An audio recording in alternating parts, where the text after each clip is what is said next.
Ahambo His Royal Majesty Eze Elder Abel Ogbonna Ezechukwu Ezechimere ọpara awa nke ọpara na nkara awa Autonomous Community Ọhụụ Clan Umuahia Local Government Abia State Nigeria.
Ahambo His Royal Majesty Eze Elder Abel Ogbonna Ezechukwu Ezechimere ọpara awa nke ọpara na nkara awa Autonomous Community Ọhụụ Clan Umuahia Local Government Abia State Nigeria. Ihe anyị mere taa bụ ịwa ji. Ememme ịwa ji a ọtụtụ mgbe ndị bụ ndị ụka a na-ekwetekwe ha na-eche na ọ bụ ihe ha na-akpọ ya ahịa ajọkụ maọbụ ihe etu aja ma ife arụsị. Ọ bụghị eziokwu. Nke a bụ ụzọ omenala anyị na-eji eme Thanksgiving to God, harvest Thanksgiving to God. O nwere minista bịara today bịa kwuo okwu Chineke. Ihe ahụ kwuru kwechali ihe m na-ekwu.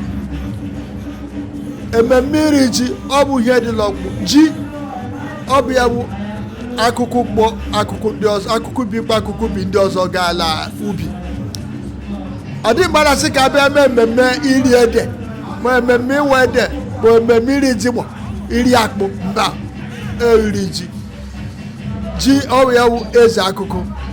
Ihe anyị mere taa bụ ka mmadụ dum bịakọta soro ka anyị kelee Chineke ekele ṅụrịa ọṅụ n'ihi anyị kọrọ ji emekwe nke ọma. Anyị abịa gwupụtakwa ya were ya mee mmemme taa. Nke ihe kacha m ụtọ bụ na ji anyị wara o si n'ubi nke m. Ji ahụ ji awara n'ubi m ka o si. Ọ dị m ụtọ nke ukwuu la m kọrọ ya ihe enwe ike meta nke ahụ ji mee. Ọ dị mmemme ọzọ soro ya ụmụ nwaanyị isi mkpe 50 ọhịa anyị nyere akwa taa iji kpuchie ha ọtọ. Onye ọbụla n'ime ha jikwa otu ji laa. Ndị sikwa ebe dị anya agbakwara ha, enyekwara ha ego moto ha wee laghachi. Obi m ụtọ ndị dum akpọrọ ha bịara. Ememme a wee mmemme ukwu. Mmadụ nwere ike kpọọ oku si bịara ya ememme ọ dị ndị ga-abịa taa. Ụzọ abaghị agụ mmadụ ju ugbo ebe dum. Ada onye ọbụla obi dị ụtọ, onye ọbụla lala obi dị ụtọ, onye ọbụla riri ihe eriju afọ ya. Obi dị m ụtọ n'ebe ọ dị ukwuu na m nwere ike ịzụlite ndị mmadụ ọtụtụ ndị mmadụ. Ọ na-enye m obi ụtọ mgbe m hụrụ na ndị mmadụ obi dị ụtọ ha ericha nri na-ekelela ala. Obi dị m ụtọ. Mmadụ dum bịara ebe a na m ekele Chineke maka ha. Ụkwụ a ha ji bịa ha ga-eji ya laa n'udo. Ji anyị wara taa rie.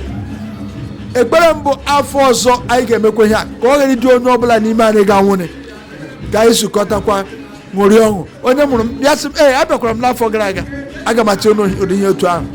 Ka chi nara ụtụtụ n'aha Jizọs. Amụ ha Chief Richard Robinson Igbo onye ụmụawa alọcha. Ebe a na ugbu a ebe ụlọ Eze Ogbonna Ezechimere 1 of Ọpara na nkara awa ụmụawa alọcha Autonomous Community. I think ihe o mere taa o mere ịwa ji. O mere ịwa ji ahụ for the year 2025. Enwekwara ndị enyere chieftaincy title today. And mmemme keta pụrụ iche. I think isi magadịsị ịwa ji ndị eze ahụ be mudu mmemme a ka pụrụ iche. Emere empower the widows today. Emere empower ụzọ pụrụ iche. Onye nyere ofu akwa enye ofu ji ekwere ego gbara ya ụgbọ ga-eji chie ji ahụ. I think kebe magadịsị ịwa ji or iri ji. I'm going to do that before.